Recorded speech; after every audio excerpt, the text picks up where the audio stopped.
Welcome class 12 students to this video lesson.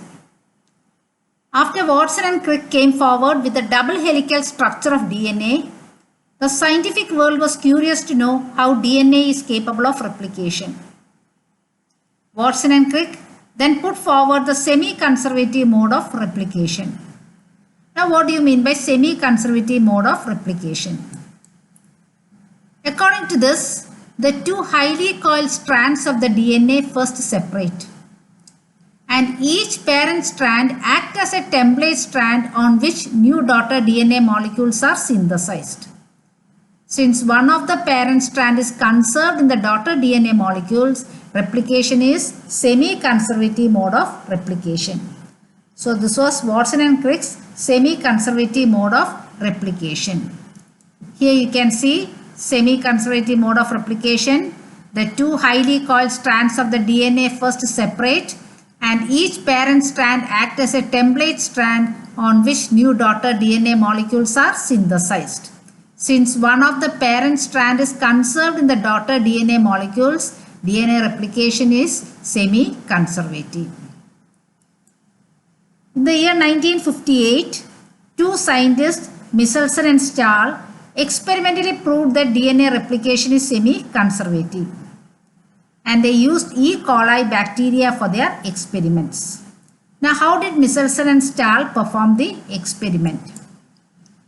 They grew E. coli in a medium containing 15NH4Cl, where 15N is the heavy isotope of nitrogen.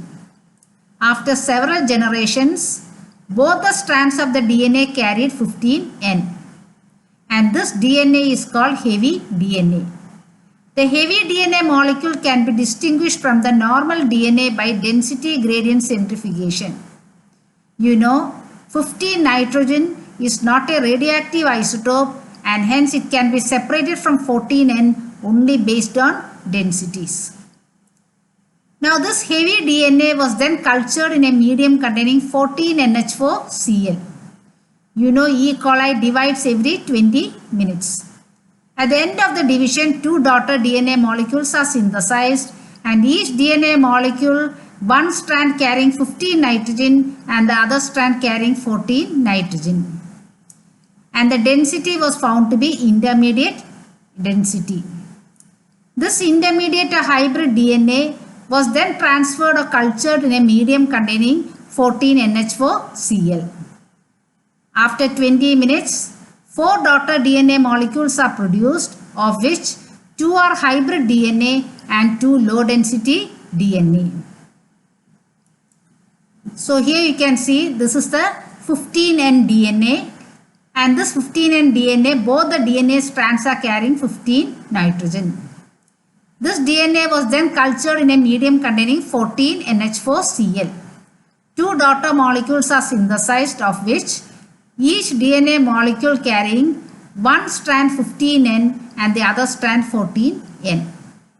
And the density was found to be intermediate density, and the DNA is a hybrid DNA. Why this is a hybrid DNA? One DNA strand carrying 15 nitrogen and the other DNA strand carrying 14 nitrogen. This hybrid DNA was again cultured in a medium containing 14NH4Cl. 4 daughter DNA molecules are synthesized, and 2 are hybrid DNA and 2 are low density DNA.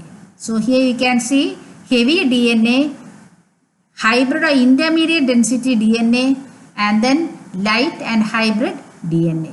So this experiment clearly proves that DNA replication is semi-conservative.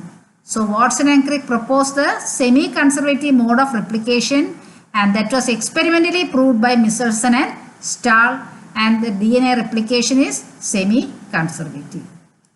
Hope all of you have enjoyed this video lesson. If so, please click like, comment and subscribe, and for detailed notes visit my website www.ranipradeep.com. Thank you.